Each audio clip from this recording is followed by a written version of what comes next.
O tingnan natin kung ano yung mga transaction natin. So ito, April 15, di ba? So start tayo ng April 16 yung yesterday. Hello guys! Magandang hapon and welcome back po sa aking channel. So mag-share ako sa inyo guys ng aking benta kahapon, April 16. Actually kagabi, nag-compute ako ng aking benta, kaya lang na-disappoint ako sa sobrang liit. Kasi expected ko na rin naman guys, kasi sobrang tumal talaga ng panahon. May mga bumibili man guys, pero yung binibili nila ba pa isa-isa, dala-dalawa, magkano lang, magkano lang. Hindi siya yung mga mamahaling item. Siguro dahil sa sobrang hirap din talaga ng panahon ngayon, di ba? Siguro ganun. Tsaka yung init nga, sobra din. Parang ayaw na nilang lumabas.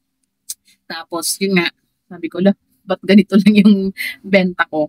So sabi ko, busy nga ako ng maaga. Kasi parang nalungkot ako ba? Ganun lang pala kaliit yung aking kinikita na.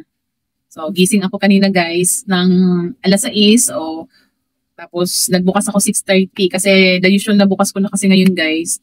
Kasi gusto ko talaga yung binabawi ko yung pagod ko ba tsaka yung siyempre 'di ba lalo na ako lang mag-isa minsan sa bahay kasi wala naman yung asawa ko tapos mga gawain bahay, tindahan, linis, luto, 'di ba? Lahat sayo walang non-stop talaga yung gawain sa bahay guys. Tapos sobrang alikabok pa. Kaya minsan madalas ka nagwawalis talagang ay nako. Yun. Tapos, yun nga, sabi ko gising ako maaga. Gising na nga ako ng maaga. O, di ba, nakabenta tayo. Maaga pa lang, madami nang bumibili. May mga bumibili na. May nagbayad na ng kuryente. May mga nag-Gcash na. So, yun talaga guys. At magandang, yun, yung gumigising talaga tayo ng maaga. Talagang sacrifice talaga kailangan pag ganyan, no? Pag may tindahan ka, gising ka talaga ng maaga. Sacrifice talaga para kung gusto talaga natin umasenso, di ba? Kasi yun naman yung habol natin, yun yung goal natin eh. Umasenso sa buhay, makapag-ipon, di ba? Hindi lang naman tayo naglalaro lang dito sa tindahan, di ba? Gusto natin maka-ipon ng pera. At syempre, para makabili tayo kung ano man ang gusto natin. Di ba? Yung pangarap nating makabili, o makabili tayo ng kung ano-ano dyan. Lupa, bahay, tiyan. yun, di ba? O, di ba na lahat naman may ganun, di ba? Yung may mga pangarap, may kotse, di ba? So, wala tayo yan, guys. So, yun. Nga pala guys, yun nga, nung nag-compute ako, yun. So sad. Ang benta ko lang kahapon guys, grabe, 2,561. Kasama na yung jutang. Yung utang na loob, magbayad ka. Joke lang. So, yun. 2,561. Yung utang guys, nasa 200 plus. Diba? Sobrang liit talaga ng aking kinita kahapon. Talaga, kaya sabi ko talaga, gigising talaga ako ng maaga. So, maaga na sa akin yung 6 guys. Pero yung Seba, diba, grabe, kung gumigising sila, alas 5, alas 4. I believe ako sa inyo, grabe kayo mga kasali. Ang aga-aga niyang gumigising. Kaya, ayun, salud ako sa inyo. Pero siguro sa kanila, meron silang meron silang anuhan ba ng bantay ng tindahan. Ako, mag-isa lang naman ako, guys. Ayan. Kaya pagod talaga ang lola. So, yun guys, yung ating kita sa grocery, 2,561. Kung kukuhanin ko, guys, hindi ako kukuha ng 10% kasi hindi naman lahat ng benta ko dito 10% eh. So, mag-average lang tayo ng 15%, di ba? So, kung 2,561 times 15%, so meron tayong 384.15 na kinita sa grocery. So, thankful na lang dahil meron akong Gcash, nakakadagdag siya sa akin ng kita. So, yung Gcash ko kahapon guys, di naman siya kalakihan, sakto lang din. Meron tayong 290 pesos na Gcash. Mamaya papakita ko sa inyo yung aking transaction sa Gcash for April 16. Pakita ko sa inyo. So, ayan, April 16, 290. So, kung i-add natin guys, ang 290 pesos, 384.15 sa grocery na kita plus 290 sa Gcash, 674.15 na guys, plus yung sa load, medyo mahina din ang load guys. Talagang, ewan ko ba. Taghirap talaga. Tapos yung kasama na doon yung dalawang bills, yun eh. Alam ko, sa tubig ata yun, dalawang tubig or sa kuryente. Nasa 51.67 lang guys, plus 51.67. So, meron tayong 725.82 na kita. Kasama na yung Gcash at sa load. 725 pesos. Round off natin 726. So, okay lang din naman. Wala nang problema. 'Di ba? San ka pa kung may ganyan kang kinita? So, talagang malaking tulong talaga yung Gcash. So sa mga walang GCash dyan, mag-GCash na kayo. Sige na. Yung malaking tulong talaga, malaking bagay yung GCash. So yun nga guys, magigising na ako ng maaga para kahit papaano ay makabawi naman ako sa aking kita sa grocery. So pag ang lalo na guys ngayon kasi syempre humina din ang aking bigas. Siguro namamahalan din sila. Pero alam nyo guys, yung bigas ko, tingnan nyo naman, bumaba na yan. Meron ako 53, meron ako 56, tsaka 57. Yung sweet coco ko 57.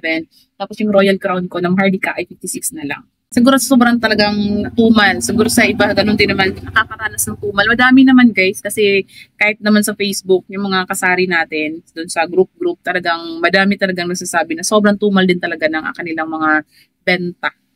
So, okay lang yan. Hindi naman madalas, minsan-minsan lang naman yan. Wag lang sanang tumagal yung ganitong tumal. Grabe, ano? Ay, nako. Sobrang init pa naman ng panahon. Yun talaga isa sa rason din yung mainit ng panahon. So, pakita ko sa inyo guys yung aking transaction sa Maya Business at sa GCash. Ating GCash, ito yung ngayon, April 17, yung nasa taas. Ayan, yung may nakalagay na, ayan, may mga minutes, few hours. Yan, ngayong araw yan, April 17. Tapos yung yesterday, ito yung kahapon, April 16. O tingnan natin kung ano yung mga transaction natin. So ito, April 15, diba? So start tayo ng April 16 yung yesterday. So meron tayong 1,020, so 20 na tayo dyan. Meron tayong additional 20, 40 na. Plus meron sa 315, meron tayong 10 pesos dyan guys. Itong 4,000 guys, hindi, ano yan, inutang ng kapatid ko yan, binalik lang niya sa akin. So, 1 day lang naman binalik. Tapos dito sa 2,550 ang charge niyan. Sa 520, 15 ang charge. Sa 2,000, 40 ang charge. Sa 515 ang charge. Dito sa 1,000 ay 20 ang charge. Tapos itong 4,000 guys, 80 ang charge. Tapos 1,000 ay 20 ang charge. Total niyan guys ay 290. Hanggang dito lang tayo yesterday. Kasi yung few hours, yun na yung ngayon, April 17. So lahat ng yan guys ay 290 po ang aking kinita noong April 16 kahapon. Yan. So dito naman tayo guys sa taas. Yung few hours, ito yung April 17. So, di ba, meron na tayong 2,000 is 40 ang charge dyan. 800 ay 20 ang charge.